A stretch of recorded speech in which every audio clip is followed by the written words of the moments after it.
Halo bolo-bolo, balik meneh channel saya bahas kasus-kasus saya sangar pol.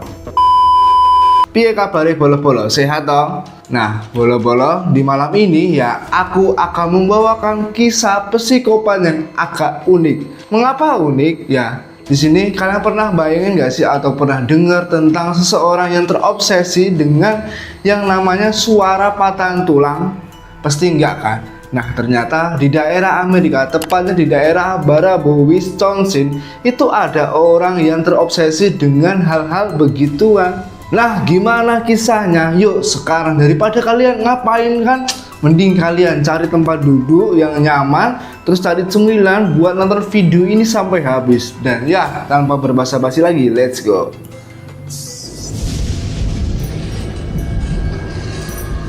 Oke, bolo-bolo, kisah ini adalah kisah Baraboo Bone Breaker. Ada yang sudah tahu? Oke, buat kalian yang belum tahu, kita mulai aja ya. Jadi kisah ini bermula pada tahun 1995. Ya, udah cukup agak lama, mungkin sudah sekitar 30 tahun lebih lah. Waktu itu ya Polo ya, ada seseorang di sana, ada seseorang psikopat yang bernama Joseph Clark atau kita panggil dengan nama Joe. Nah, di sini Joe ini punya kesukaan yang sangat aneh karena tidak ada satupun orang yang suka beginian kayak yang dilakukan oleh si Joe ini. Jadi memang nggak tahu gara-gara apa awal mulanya kok bisa-bisanya dia hobi dengan namanya suara patahan tulang. Makanya atas hobinya tersebut, atas kesukaannya inilah dia selalu mencari targetnya untuk dia culik nantinya. Nah, jadi ceritanya pada waktu itu tepatnya tanggal 29 Juli 1995 ada seorang anak laki-laki bernama Tad. Ya, usianya nih masih kecil ya, sekitar umur 13 tahun, dimana pada waktu itu si Tad ini sedang tiduran di sofa. Nah, singkat cerita, ketika si Tat ini lagi tidur, dia ini kayak ngerasa lagi digendong sama seseorang. Nah, di situ mungkin Tat ini mikirnya, oh mungkin bapaknya lagi mindahin dirinya ke kamar. Ya, biasalah namanya bapak-bapak kan kalau ngelihat anaknya lagi tiduran di sofa atau mungkin di depan TV kan pasti digendong lalu dibawa ke kamar. Dan itu pun juga yang yang Tat rasakan gitu loh. Mungkin bapaknya yang lagi gendong dia. Makanya di situ dia tidak curiga sama sekali. Nah, ketika si Tat ini bangun, dia kaget, dia tercengang, loh, aku di mana? Kamu siapa? Di situ ternyata bolo-bolo Tat ini dibawa seseorang yang dia nggak kenal sama sekali. Orang itu lain tak bukan adalah si Joe. Tapi bolo-bolo di sini Joe belum memperkenalkan dirinya ke si Tat. Dan di situ pas Tat bangun, Joe langsung ngomong, mau lari bersamaku nggak?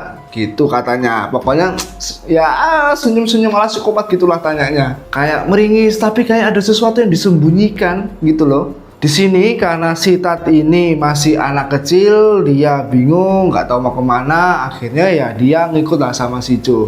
Dan pada saat itu ketika si Joe ini mengajaknya ke rumah dan pas sampai di rumah, barulah di situ Joe memperkenalkan dirinya kepada si Tat. Namaku Joe, Tat. Kamu udah duduk situ aja, duduk di atas sofa, istirahat, baring-baring di situ.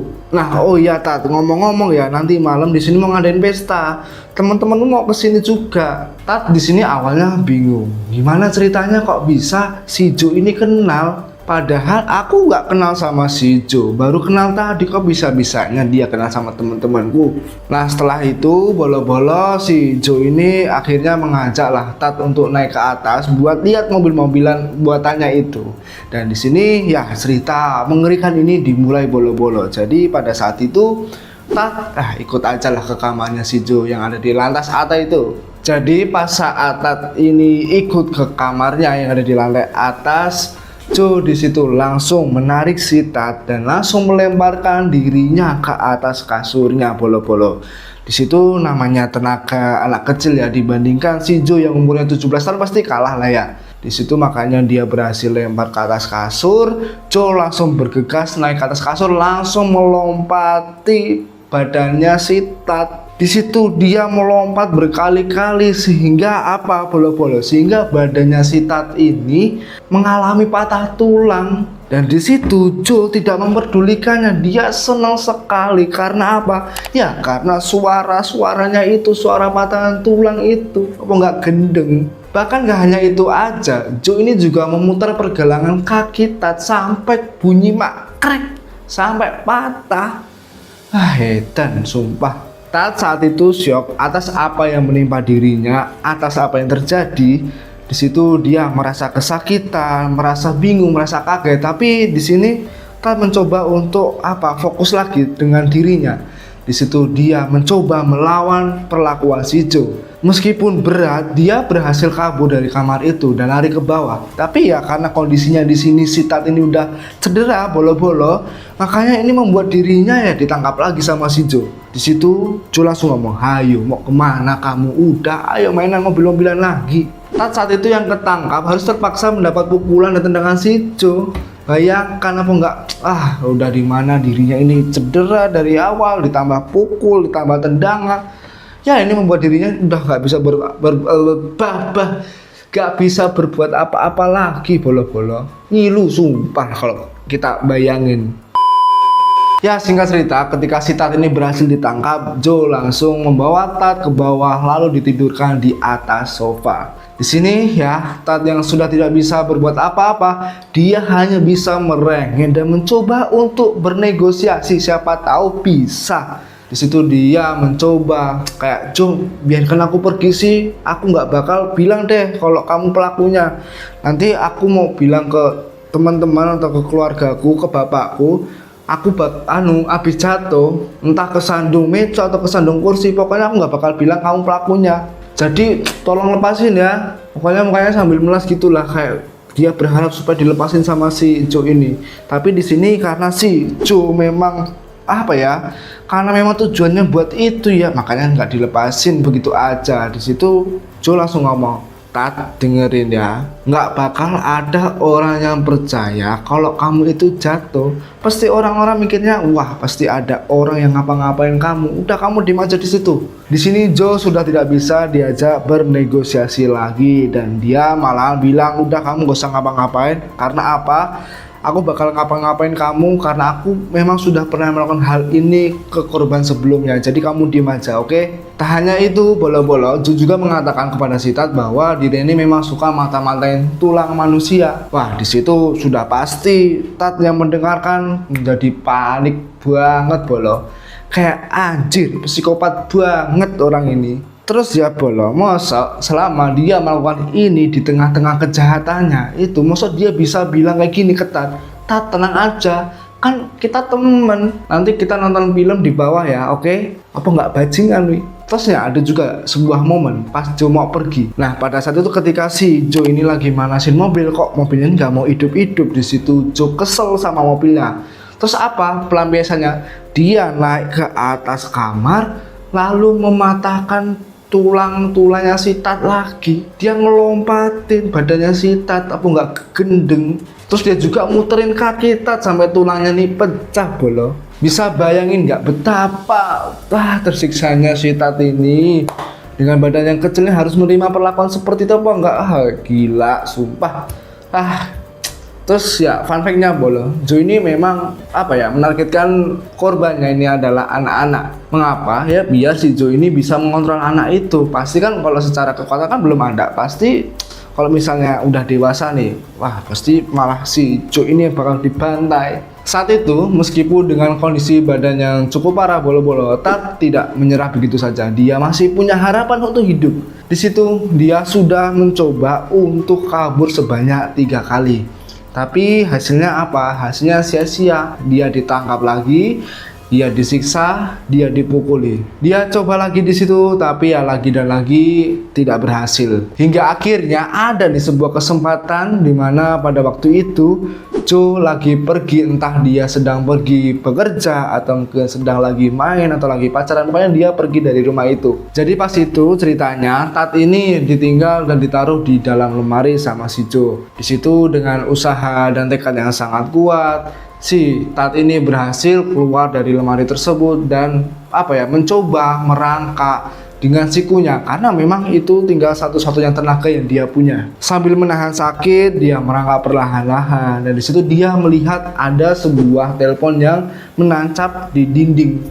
Kok menancap? Menempel di dinding. Akhirnya di situ dengan usaha yang keras dia berhasil menghubungi polisi dengan nomor 911 ya 911. Dan saat terhubung ya sudah jelas Tat langsung menjelaskan apa yang terjadi dengan dirinya, dan dia meminta bantuan supaya untuk segera dievakuasi karena memang kondisinya sudah cukup parah. Tak hanya itu, Tat juga memberitahu lokasi rumahnya si Jo ini. Dan ya singkat cerita, Pak polisi datang bersama rombongannya sebelum Jo ini pulang ke rumahnya. Di sini ya Tat senangnya bukan main bolo-bolo karena usahanya selama ini tidak sia-sia. Dia berhasil kabur dari kejahatan si Jo yang tidak ngotak ini. Nah terus bolo, ngerti nggak? Namanya juga psikopat ya kan, emang agak aneh perilakunya. Jadi menurut keterangan si Tat, apa yang dilakukan sama si Jo ini cukup kontradiksi. Soalnya kita tahu bahwa Tat ini kan disiksa habis-habisan sama dirinya. Tapi di situ kok bisa-bisanya si Jo ini tetap memberikan perawatan ke dirinya. Kayak udah disiksa terus dirawat, apa enggak? Aneh. Jadi Tat di sini memang secara psikologi juga dibuat bingung sama si Jo. Yang membuat bingung lagi bolo-bolo, pada saat itu juga si Tat ini apa ya, memang dianggap seperti teman gitu loh. Kayak diajak nonton bareng, terus diajak minum bareng, terus kayak diajak ngobrol, bahkan dia diceritakan pengalaman-pengalaman si Jo kepada dirinya. Makanya di sini ya kayak seolah-olah tidak terjadi apa-apa, padahal ya si Tat ini disiksa dengan begitu kejamnya. Kalau menurut kalian apa sih yang dipikirkan sama si Jo ini? Apa mungkin Jo ngelakuin kayak gitu biar Tat ini betah? Terus tadi kan bolo-bolo sebelum ini kan aku juga sempat menyinggung kalau si Jo ini kan pernah cerita ke Tat kalau dirinya ini pernah ngelakuin ini sebelumnya. Nah ternyata memang cerita ini tidak bohongan. Jadi di tahun 1924, setahun sebelum kejadian, ada sebuah laporan ke pihak kepolisian di mana waktu itu ada seorang anak berusia 14 tahun dirinya nih hilang dari rumahnya dengan cara yang sama seperti si Tat. Anak itu bernama Christian Steiner. Awalnya di situ polisi menduga bahwa anak ini hilang karena diculik, tapi kok setelah ditelusuri kok dia tidak menemukan tanda-tanda bahwa si Christian ini diculik. Malahan pada waktu itu polisi ini menemukan nih jasadnya Christian tenggelam di sebuah sungai. Ya di sini awalnya kasus ini dianggap memang kelalaian orang tua, tapi setelah kejadian si Tat ini bolo-bolo, polisi langsung membongkar kuburan si Christian dan melakukan otopsi. Ternyata hasilnya apa bolo? Christian mengalami luka yang sama dengan si Tat,